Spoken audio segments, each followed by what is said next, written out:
Alright. So ayan mga kabi. Meron nagtatanong sa akin about sa setup ko outdoor ng mga tanks ko. So ayan, ipapakita ko sa inyo kung paano ko to set up at paano siya gumagana. Kagano ba yung mga benefits nito. So ayan. First, makikita nyo meron tayong 6 na tank. Ayan. Pero iisa lang yung filtration system. Yan ang nakikita nyo. Meron na tayong return water sa tank at saka meron din tayo ditong overflow. Yan, meron siyang tagahigop sa ilalim. Ayan, at meron din tayo ditong sponge filter. Ayan. Ayan, malumot na yung sponge filter. Diba nakikita nyo yung tubig parang green, pero hindi po yan green, clear po yan. Ayan. Nagkakulay green lang yan dahil sa ilalim yan mayroong mga lumot sa gilid at dun sa likod. So ayan. Paano siya gumagana guys? Paano ito gumagana yung aking filtration system? So ayan, papakita ko sa inyo dito sa likod. Ayan o. Ayan yung aking sa likod ng aking tank. Ayan, meron ayan o, meron tayong mga tubo dyan. Yung tubo na ito yung return water papunta dito sa ating ref tub. At sa loob ng ating ref tub, meron tayo dyang mga DIY DIY media, filter media. Ito, kulambo lang to, lumang kulambo na nanggaling sa baul. Ayan, ginawa ko ng filtration media. At dito sa gitna, ayan, talabas shell yan guys. Ayan. Ayan, di ba? Ito yung ginawa kong pang separation para yung mga dumi dito lang mapupunta.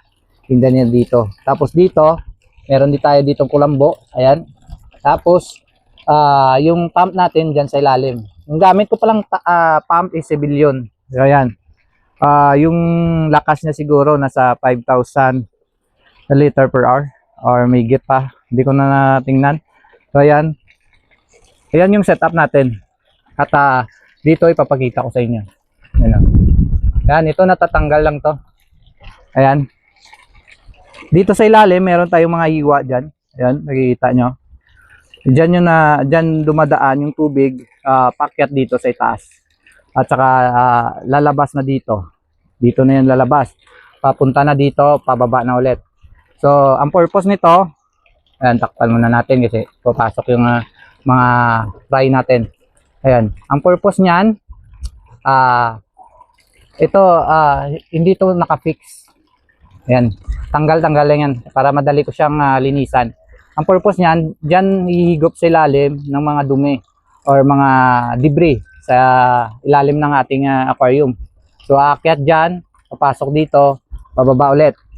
Tapos dito naman sa taas, yan, kita nyo yung mga hiwa. Ayan. Yan o. Yan, may mga hiwa dyan. Sakto lang yung hiwa na yan, hindi makakadaan yung mga maliliit nating isda. Yan. Yan, ang purpose naman nito, minsan kasi sa ilalim, napupuno ng mga dumi. Katulad niyan, merong yan, lumot, yun, algae, yan, mga hair algae yan. Napupunta yan dyan, nagka-clog dyan sa ilalim. So, hindi na makakadaan yung tubig.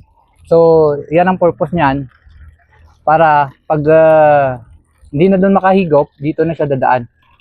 So, it means, pag nakita ko na nandito na yung tubig, yan, kailangan ko nang linisan yung sa ilalim natin. So, diba? At saka tanggal lang naman to. Ayan. Malinisan ko siya. Hindi ko siya nakafix.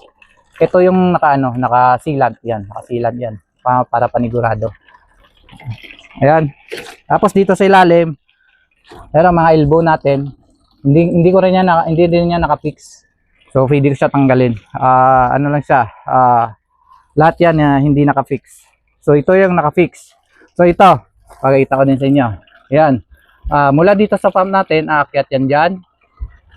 Tapos naglagay ako dito ng bull bulb kasi purpose nito sa bull bulb nito, kung minsan kasi pinapaandar ko to.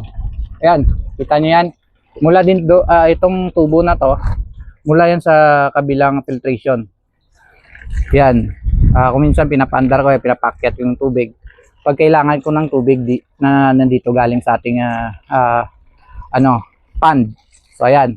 So yan ngayon naka-close yan. So ito naka-open. Yan. Ito yung nagdi-distribute sa 6 natin na tank.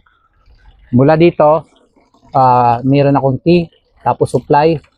T ulit. Tapos dito na yung baba, bull valve. Yung bull valve natin naka-adjust yan para sa hati-hating distribution ng tubig. Tapos akyat dyan, second floor natin, yan, distribute yun ng tubig. Tama lang yan. Tapos ganun din sa taas, akyat yan, tapos paakyat sa taas, at doon din sa kabila. Yan, meron ng mga distribution lahat. Lahat yan nakahati lang sa saktong timpla ng aking pump. Kasi pag sumobra sa iba, yung sa taas hindi siya magsusupply ng tubig. Alright? So ayan, yung setup na to guys is less maintenance at less gasto sa kuryente. Ayan. Ayan, kasi sinabi kong less gasto sa kuryente. Pag isipin natin, meron itong tag-iisang pump.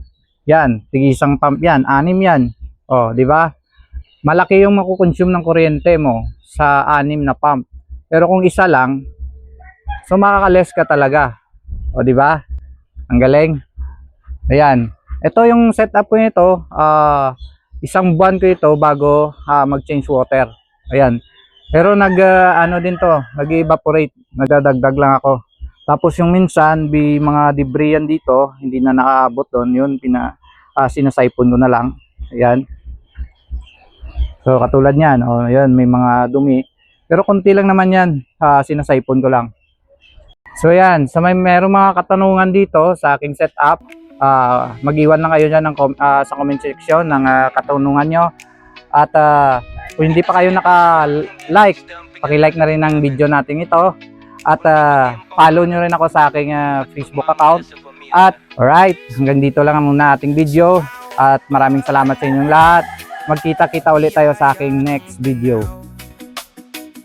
Pag-asang bilay ng sikat no how